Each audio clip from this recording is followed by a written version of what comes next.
Satbir sir, Mahendra ji, Maninder जी, गौरव जी,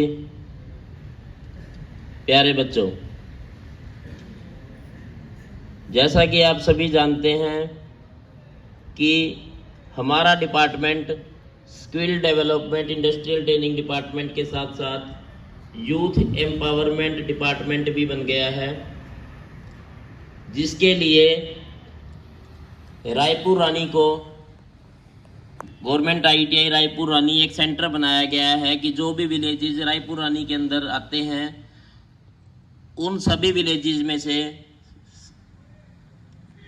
जिस बच्चे के अंदर जो भी क्वालिटी है, वेदर वो स्पोर्ट्स की भी हो सकती है, वेदर वो किसी भी चीज़ की एक्टिंग की भी हो सकती है, गर्ल्स के अंदर कोई उनके डिपार्टमेंट का मतलब कि जैसे आप लोग कोई रोटी मेकिंग कंपटीशन वगैरह इस तरह की चीज़ों में भी अपना हुनर दिखा सकते हैं, तो उसकी शुरुआत हम सबसे पहले अपनी ITI के बच्चों से ही करेंगे। सभी गांव के अंदर एक एक युवा क्लब बनाए जाएंगे, तो इस पूरे एरिया का सेंटर हमारा गवर्नमेंट ITI रायपुर रानी है। उसके ही उपलक्ष्य में आज ये छोटा सा प्रोग्राम रखा है, जिसमें आज के युवाओं को नशे से बचाने के लिए कुछ बातें बताई जाएंगी, जो कि एक युवा के लिए सबसे महत्वपूर्ण चीज़ है, क्योंकि अगर आज का युवा ही नशे में डूब जाएगा तो फिर आने वाली पीढ़ी तो वैसे ही खराब हो जाएगी। तो इसके लिए सबसे पहले इलेक्ट्रीशियन फर्स्ट ईयर का छात्र यशकरम आपको एक स्पीच के माध्यम से कुछ बातें बताएगा। तालियां बजाकर इसका हौसला बढ़ाएं। यशकरम, इलेक्ट्रीशियन फर्स्ट ईयर। आदरणीय प्रधानाचार्य जी, अध्यापकगण एवं मेरे प्रिय साथियों, मैं आज आपको युवाओं को जागरूक करने के उपलक्ष्य में नशे से संबंधित अपने विचार प्रकट करना चाहता हूँ। नशीले पदार्थ रासायनिक पदार्थ होते हैं जो हमारे शरीर पर प्रभाव डालते हैं। ड्रग्स दो तरह के होते हैं, एक वैध और दूसरे अवैध। कानूनी दवाएं मूल रूप से दवाएं हैं जिनका उपयोग हम अपने शरीर की विभिन्न समस्याओं जैसे शरीर में दर्द, सिर दर्द आदि के लिए रोजमर्रा के उपयोग में करते हैं। ये दवाएं हमारे शरीर की बीमारियों को ठीक करने के लिए हैं, लेकिन अवैध दवाएं वे हैं जिनका उपयोग नशे या नशे की हालत में आने के लिए किया जाता है। इससे लोगों को अपना होश खोने और सब कुछ भूलने में मदद मिलती है। ऐसी दवाओं का सेवन गैर कानूनी है और हमारे शरीर पर प्रतिकूल प्रभाव डाल सकता है। यह हमें शारीरिक और मानसिक दोनों रूप से बुरी तरह प्रभावित कर सकता है। छात्रों और बच्चों के लिए अंग्रेजी में नशीली दवाओं की लत पर लघु भाषण। एक नशीली दवाओं की लत युवा लोग अक्सर इन दवाओं को चखने के साथ शुरुआत करते हैं और फिर इसके आदी हो जाते हैं। वे विभिन्न कारणों से ऐसा करते हैं। वे कभी कभी अनुचित अपेक्षाओं और तनाव के कारण इसका सेवन करते हैं। दवाएं उन्हें नशा महसूस कराती हैं और इसके बाद के प्रभाव काफ़ी आरामदेह होते हैं, लेकिन इसके प्रभाव लंबे समय में उनके मस्तिष्क, लीवर आदि को नुकसान पहुंचा सकते हैं। जब छात्र भावनात्मक समर्थ पाने में असफल हो जाते हैं तो वे भी नशे की लत में पड़ जाते हैं। इसलिए वे अपनी उत्तेजना और गुस्से को शांत करने के लिए खुद को नशे की ओर मोड़ लेते हैं। नशीली दवाओं की बिक्री में इस नेटवर्क के पीछे गरीबी भी एक कारण है। नशा विक्रेता विद्यार्थियों को निशाना बनाते हैं और उन्हें नशे का आदी बना देते हैं। शुरुआत में वे छात्रों को मुफ्त में ड्रग्स देते हैं और जब उन्हें लत लग जाती है तो वे उनसे शुल्क लेना शुरू कर देते हैं। वे गरीब बच्चों को निशाना बनाते हैं और कुछ पैसे कमाने के लिए उनको ड्रग्स बेचते हैं। नशीली दवाओं का सेवन छात्रों को मानसिक और शारीरिक रूप से कमजोर बनाता है। यह विभिन्न बीमारियों को भी आकर्षित करता है। यह छात्रों को उदास कर देता है और उनकी रिकवरी को कठिन बना देता है। अंत में मैं आप सभी से अनुरोध करूंगा कि नशे से दूर रहें और अपने जीवन में किसी भी समस्या के समाधान के लिए हमेशा अपने माता पिता और परिवार से संपर्क करें। नशा शुरू में आकर्षक लग सकता है, लेकिन यह व्यक्ति के भविष्य को बर्बाद करने की क्षमता रखता है। हमें दुआओं को पूरी तरह से ना कहना चाहिए। धन्यवाद।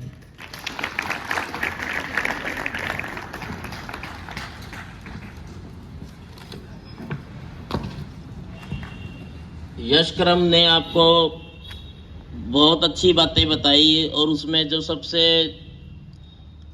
अच्छी और ज़रूरी बात ये बताई कि नशा सबसे पहले आकर्षक लगता है, सबसे पहले मैं एक बात कहना चाहूँगा,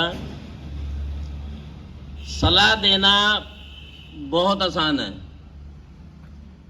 मान लो हम किसी को भी किसी चीज़ की सलाह देते हैं ना कि भाई आप ये कर लें वो कर लें, जब वो सामने वाला आदमी हमें ये बात कहता है ना कि आप ये क्यों नहीं कर लेते, तो हमें ऐसा लगता है कि हम तो वैसे ही सलाह दे रहे हैं। लेकिन ये एक सच्चाई है, सलाह देना बहुत आसान है लेकिन उस पर अमल करना बहुत मुश्किल है। उसके अंदर मैं भी आता हूँ, आप भी आते हैं, सभी आते हैं।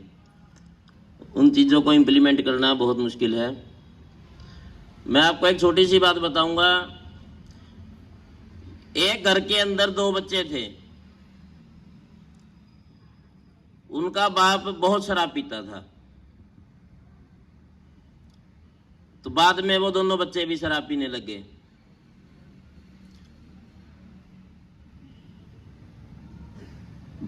फिर क्या हुआ, एक बच्चे ने, उसको लगा कि ये बहुत बुरी चीज है, उसने इस चीज को कभी हाथ नहीं लगाया। तो उससे एक आदमी ने पूछा, जो लड़का उसका शराब पीता था, कि भाई तू शराब क्यों पीता है? तो उसने बोला कि मेरा बाप शराब पीता था,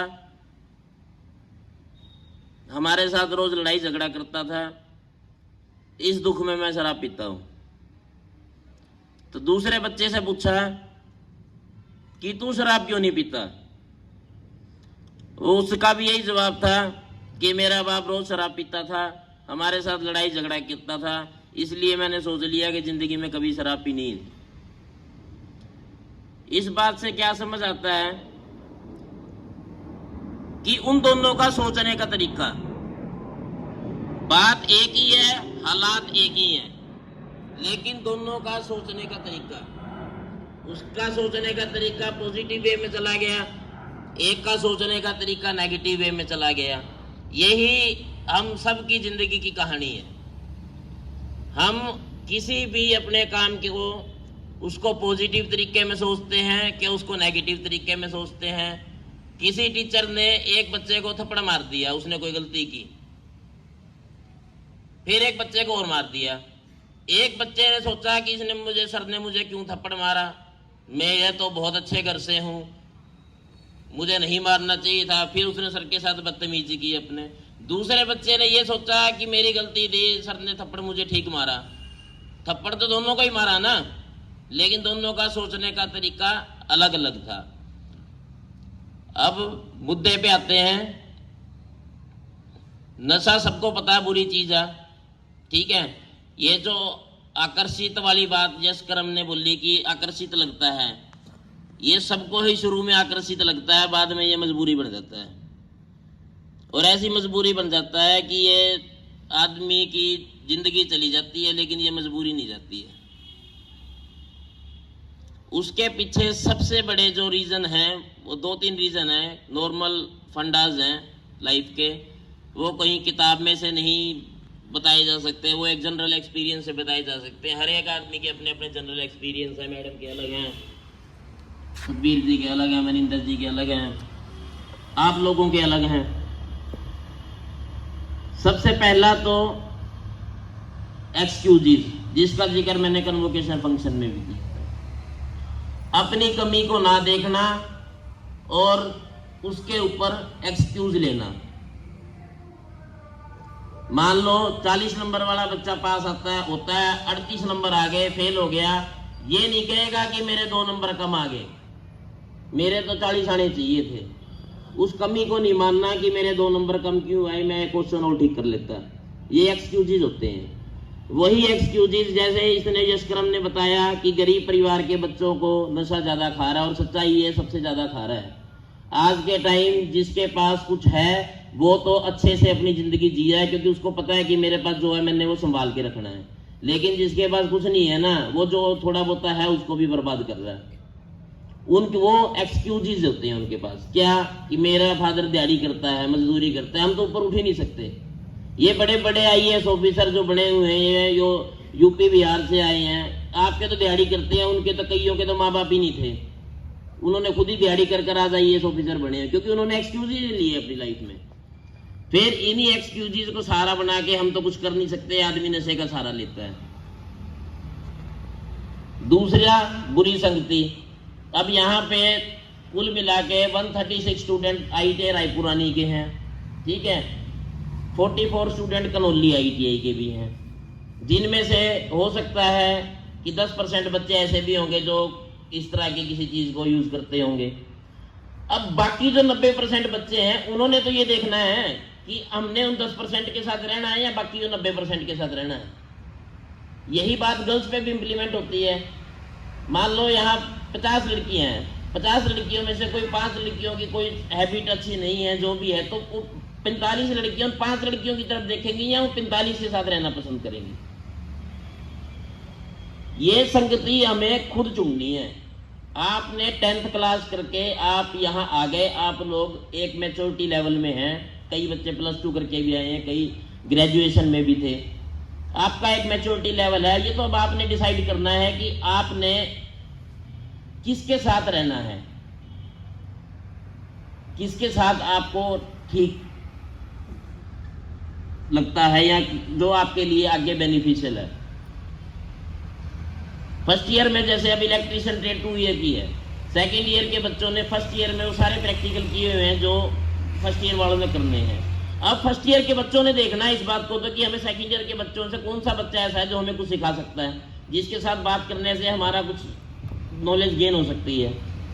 ये तो आप लोगों ने देखना है। अब आज के टाइम में तो ऐसा टाइम आ गया, लोग 3-3 साल के बच्चों को भी हॉस्टल में डाल देते हैं, 5-5, 6-6 साल के हॉस्टल में डालते थे। मैं जिस सोसाइटी के अंदर रहता हूँ वहां सामने चमन वाटिका, स्प्रिंगफील्ड, दोनों स्प्रिंगफील्ड में कोएड हॉस्टल है, चमन वाटिका में गर्ल्स हॉस्टल है, जहां 5th क्लास से ऊपर सारे बच्चे हॉस्टल में रहते हैं। उनका तो मैच्योरिटी लेवल 0 है, लेकिन वो भी अच्छे अच्छे सक्सेसफुल हो गए, अच्छे अच्छे बड़े बड़े ऑफिसर बनते हैं, डॉक्टर बनते हैं, इंजीनियर बनते हैं, IAS ऑफिसर बनते हैं।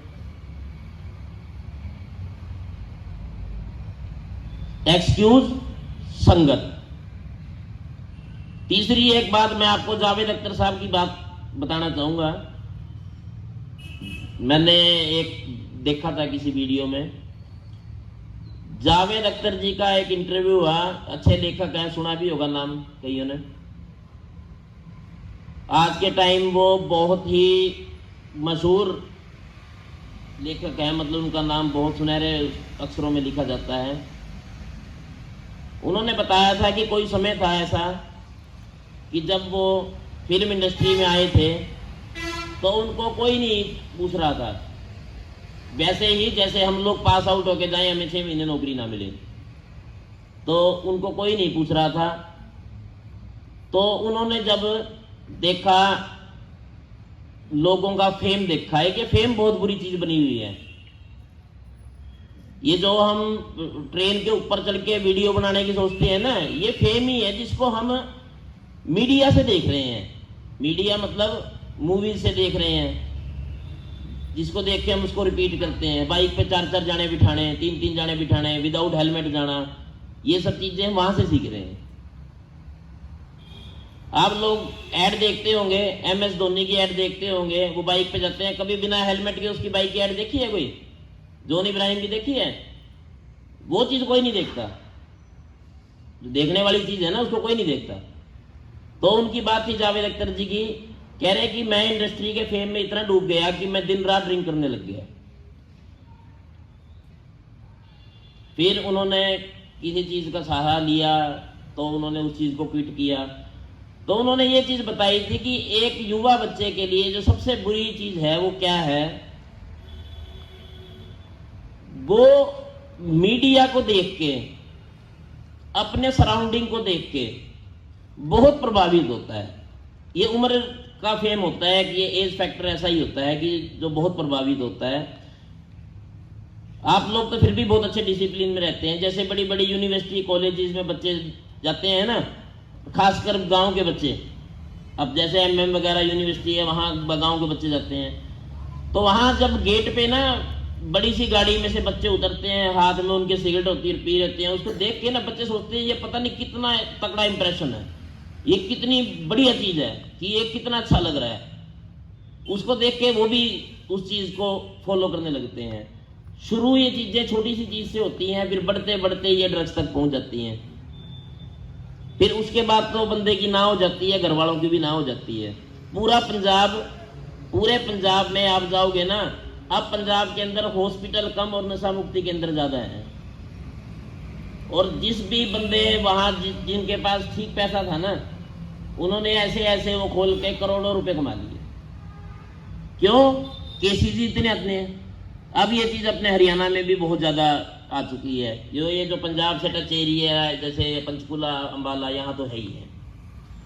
तो इन चीजों से बच के रहना है, एक्सक्यूजेज नहीं देने हैं हर बात पे कि हम कुछ कर नहीं सकते, कुछ कर नहीं सकते। करोगे जब भी कुछ होगा। बुरी संगति से बच के रहो।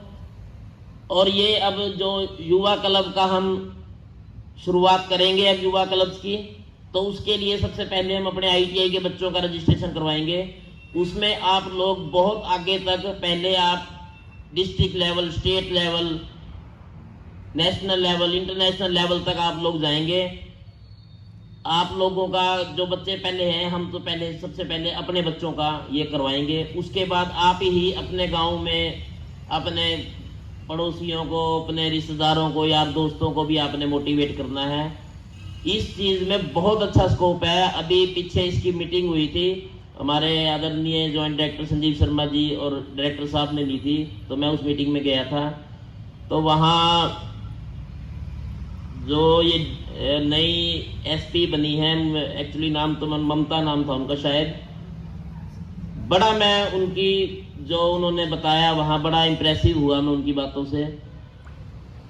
उन्होंने बताया वो 3 बहनें, शायद 1 भाई, 4 का परिवार था। तो उनके फादर कोई ज़्यादा बड़ी नौकरी नहीं करते थे। तो वो जो यूथ डिपार्टमेंट जो हमारे डिपार्टमेंट के साथ जुड़ा है, वो उनके जो भी टीचर थे, तो वो उनको एक बार हिली एरिया में लेके गए। हिली एरिया जैसे पहाड़ों में कोई, वहाँ कोई एक्ट करवाना था। तो वो उनके फादर ने मना कर दिया, कहते भाई मैं लड़कियों को इतनी दूर नहीं भेजता। स्पेशल लड़कियों के लिए, लड़कियां ध्यान से सुनना इस बात को, कि मैं लड़कियों को नहीं भेज सकता इतनी दूर। तो उनके ही जो टीचर्स थे, उन्होंने उनको मोटिवेट किया, उनके फादर को, जी आप प्लीज़ भेजिए बच्चों को, आपकी बेटी का फिटनेस लेवल अच्छा है, ये अच्छा कर सकती है, इसके साथ और लड़कियां, अगर ये जाएंगी तो इसके साथ और लड़कियां भी चली जाएंगी। तो वो गए वहाँ, तो वहाँ उन्होंने अच्छा किया। उसके बाद उन्होंने, ममता जी के फादर की डेथ हो गई, लेकिन उन्होंने उस काम को करना छोड़ा नहीं। वहाँ कोई हिल्स पे ऐसे चढ़ाई वगैरह करने का ऐसा कोई उनका प्रोजेक्ट था उस टाइम। तो उसके बाद उनके पैर में फ्रैक्चर आ गया, उन्होंने बताया। तो जब उनका कंपटीशन था कोई नेशनल लेवल पे, तो उन्होंने डॉक्टर को सबसे पहले ये बात कही कि मैं दौड़ने कितने दिनों में लगूंगी। डॉक्टर बोला आप चल पाओ यही बहुत है, दौड़ने की तो दूर की बात है।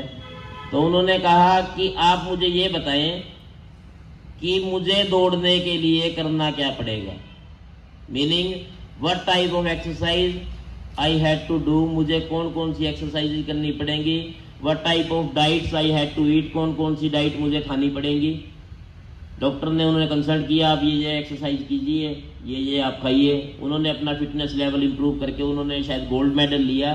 फिर अब उनको SP, as SP Haryana police में वो उससे कंडक्ट हैं। और देखो एक उनकी मेहनत से अब उनके भाई बहनों को भी उन्होंने पढ़ाया, सब उनका परिवार बहुत अच्छे चल रहा है। तो ऐसा ही चाहते हैं हमारे बच्चे भी ऐसे ही करें, इधर उधर का ये ना करके ध्यान अपनी पढ़ाई की तरफ ध्यान दें, अपने कैरियर की तरफ ध्यान दें, स्पोर्ट्स की तरफ ध्यान दें। स्पोर्ट्स एक बहुत अच्छी चीज़ है।